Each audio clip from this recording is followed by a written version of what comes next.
येथे नायर रुग्णालयाला बॉम्बनं उडवण्याची धमकी प्राप्त झाली। नायर हॉस्पिटलच्या डीनला धमकीचा ईमेल आलाय। सहारा विमानतळ उडवण्याची ही धमकी मिळाल्याचं कळते। विमानतळाच्या स्वच्छतागृहात बॉम्ब ठेवल्याचा उल्लेख या ईमेलमध्ये आहे। मात्र पोलिसांना संशयास्पद गोष्टी आढळून आलेल्या नाहीत। मुंबई पोलीस सध्या अलर्ट मोडवर आहेत।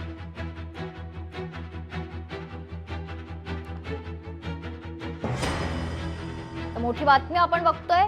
मुंबईतील प्रसिद्ध अशा नायर रुग्णालयाला बॉम्बनं उडवण्याची धमकी मिळाली आहे। तर दुसरीकडे सहारा विमानतळाच्या स्वच्छतागृहात बॉम्ब ठेवल्याचा ईमेल प्राप्त झालेला आहे। मात्र पोलिसांना काहीही संशयास्पद गोष्टी आढळून आलेल्या नाहीयेत। सध्या मुंबई पोलीस ऍक्शन मोडवर आहे। याआधी देखील खरं तर गणपती विसर्जन मिरवणुकीच्या दरम्यान साखळी बॉम्बस्फोटाची धमकी मुंबईला प्राप्त झाली होती। मात्र त्या अनुषंगाने खरं तर पोलिसांनी सतर्क राहून काम केलंय। दुसरीकडे पुन्हा एकदा मुंबईत नायर रुग्णालयात बॉम्ब उडवण्याची धमकी प्राप्त झालेली आहे। या संदर्भात सविस्तर माहिती जाणून घेऊयात। आमच्या प्रतिनिधी भाग्यश्री प्रधान आपल्या सोबत जोडल्या जात आहेत। भाग्यश्री, काय सविस्तर माहिती?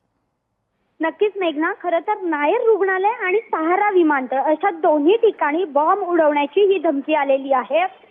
आपण जर बघितलं तर विसर्जनाच्या आदल्या दिवशी म्हणजेच एकंदरीत शुक्रवारी एक मेल आलेला होता। या मेलमध्ये विसर्जनाच्या वेळेलाच आम्ही बॉम्बने मुंबई उडवून देऊ अशा पद्धतीची धमकी आलेली होती। त्यानंतर मुंबई पोलिसांनी सतर्कता दाखवत त्यांनी त्यांचं काम जे आहे ते यशस्वीपणे काल पार पडलं। कुठलाही प्रकार या सगळ्यामध्ये घडला नाही आणि मिरवणुका पार पडलेल्या आहेत। मात्र आज पुन्हा एकदा नायरच्या डीनला मेल आलेला आहे आणि नायरच्या डीनला हा मेल असा होता की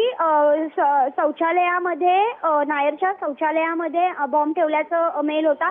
तसाच सेम मेल मुंबई पोलिसांना होता जो सहारा विमानतळावर स्वच्छतागृहामध्ये बॉम्ब ठेवल्याचा मेल होता। मात्र दोन्ही ठिकाणी पोलिसांनी जी तपासणी केली यामध्ये काहीही आढळून आलं नाही।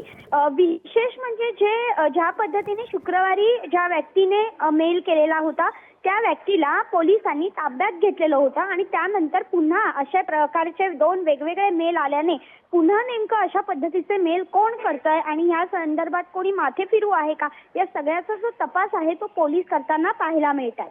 निश्चित धन्यवाद भाग्यश्री आपण दिलेल्या सविस्तर माहितीसाठी।